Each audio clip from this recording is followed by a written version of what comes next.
Well, hey, rail fans and model railroaders. Welcome back to another episode of Getting Back on Track with Steve and Roxy. Now, for the last several weeks, we've been working on the upper elevations, and we have both of those loops now completed and been having a great time just running some trains. And now we're ready to complete the lower loop and the final piece of our track. In order to do that, we need to complete our declines leading off of the peninsula and down across the swing bridge. So, with that being said, let's get this work done. Now, previously, we'd installed some of the decline from the peninsula and then stopped just short of the swing bridge. We want to replicate what we did on the upper elevation and use wood to build up a stable platform for our track going across. So first, we needed to remove some foam board to expose the plywood.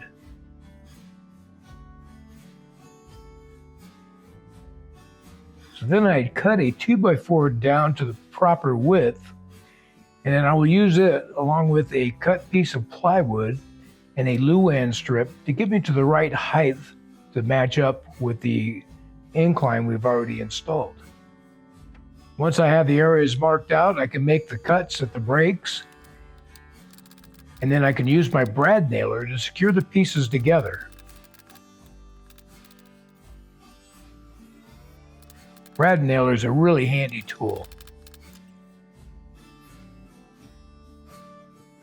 Then I went back to the layout, positioned them in, and held them in place with just a few brad nails. We want to get in here and we're going to check the fit and the positioning before we do permanent installation using wood screws. So we're going to check where the bridge comes off here and back onto the Woodland Scenics declines. We're going to make sure everything is positioned exactly where we want it before we position and glue in everything. Now that we're sure of how everything's positioned and we're satisfied, we'll go ahead and do a few wood screws from underneath and a couple in the top to hold everything in position permanently.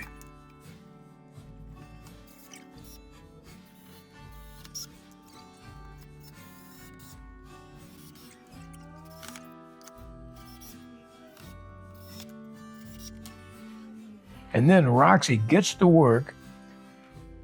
She's going to install these declines like she did on the other side.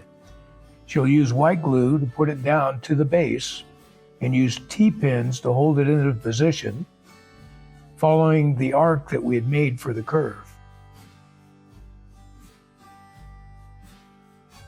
Being as she's already done some of this type of work, she's gotten pretty good at it and does it fairly quickly. And it's looking pretty good.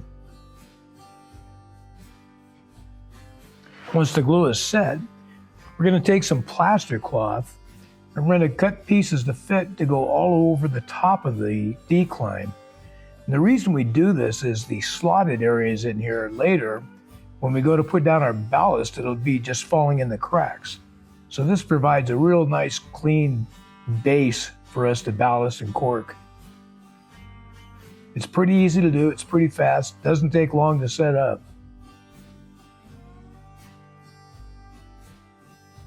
And then finally, we want to create a smooth transition where we exit the decline.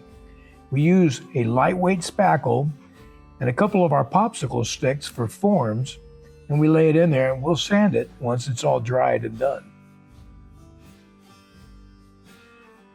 And then finally, we're going to use some of that tinted primer that we've been using all across the layout, because we feel it'll be easier to prime this now as opposed to later after we get cork and track put up here. Besides that, it just looks cool all painted. Oh, there you go.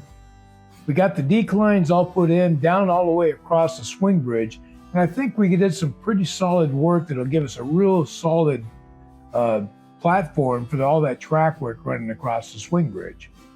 So going forward, we're going to go in and lay all of the cork for the lower elevation so that we can get that track laid too. Yeah, looking forward to that, because once we get that done, we'll have 3 separate lines we'll be able to run on this layout, and that's going to be really fun. So in the meantime, You guys have a great time working on your layouts and running your trains. Hit the bell so you're notified of our next video. And we'll see you back here again on the next episode of Getting Back on Track with Steve And Roxy. Bye, y'all. guys.